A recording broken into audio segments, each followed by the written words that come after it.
Ready when you are. Ready when I am Thor. And then Ready when you are Thor. Fantastic, okay, good. It's just like looking at Chris Hemsworth, that's what people say. It's spitting image. It is. I walk down the street and people go, is that? And I go, no, it's not. I know what you're thinking, but I'm not him. And I'll sign an autograph if they want, you know, and I like one. I'll do it. I'll do it. We'll do it on the screen now. Magic. All right, you ready? Let's go. Hey guys, so today I want to talk to you about self-alignment. Let's break that down a little bit. What does that actually mean? So we're at that time of year where we're all starting thinking about, in a month or so, you're going to be thinking about New Year's resolutions and what is it that you actually want to accomplish in the year to come. And as we all know, that those affirmations or that goal that you set often peters away in the first few weeks, let alone the first few months.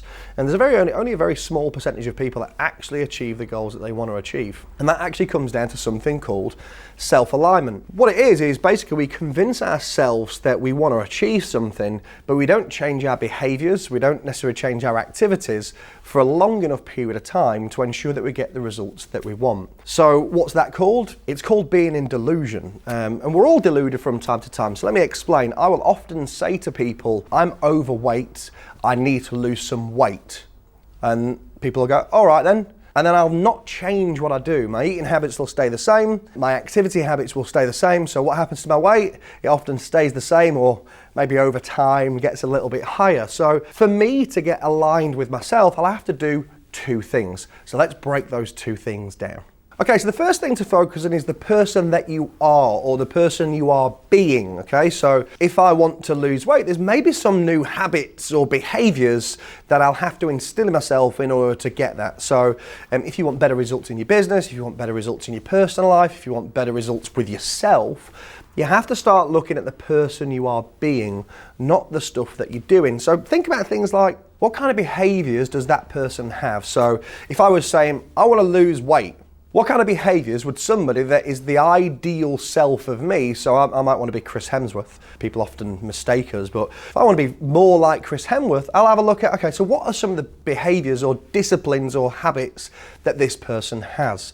It might be that they get up early. It might mean that they always eat breakfast because they know that that's a nutritious meal to have. If you want to get better in business, think about what are the habits and behaviors that the best people in business, what do they have? What do they ensue?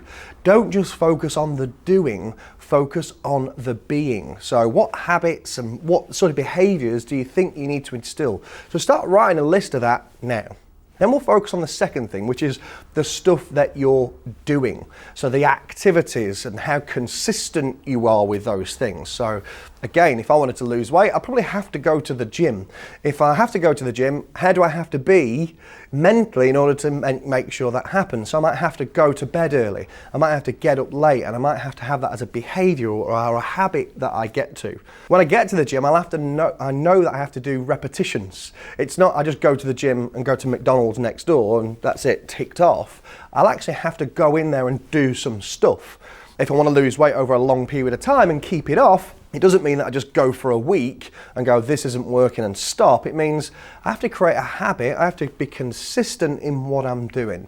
So let's just break those four very simple things down. So there's two things on the person you are to focus on, and there's two things on the stuff that you're doing. Okay, so two stuff on the being, two stuffs on the being, two stuffs on the doing. So the stuff to focus on the person that you are, the habits that you have, and the behaviors that you use. So what habits are you going to create with new behaviors? Are you more resilient? Are you more forward thinking? Are you more optimistic? What are those things that you really need to focus on in the new year to make sure you've got the best chance, or you've increased the likelihood of achieving the goal, whatever that is?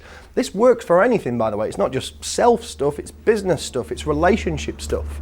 If you want to be a better husband or a better wife or a better father or mother, what habits do great fathers and mothers have? You know, is it that they make more time for people? And the stuff that you do is the stuff that you do within that time. So the two things on yourself are habits, behaviors.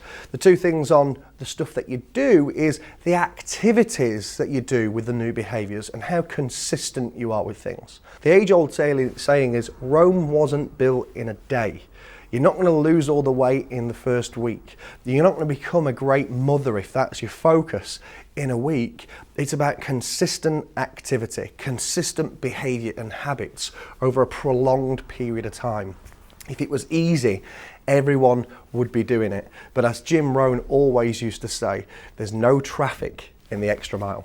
Good luck at achieving your goals, guys, and I look forward to seeing you all in the new year.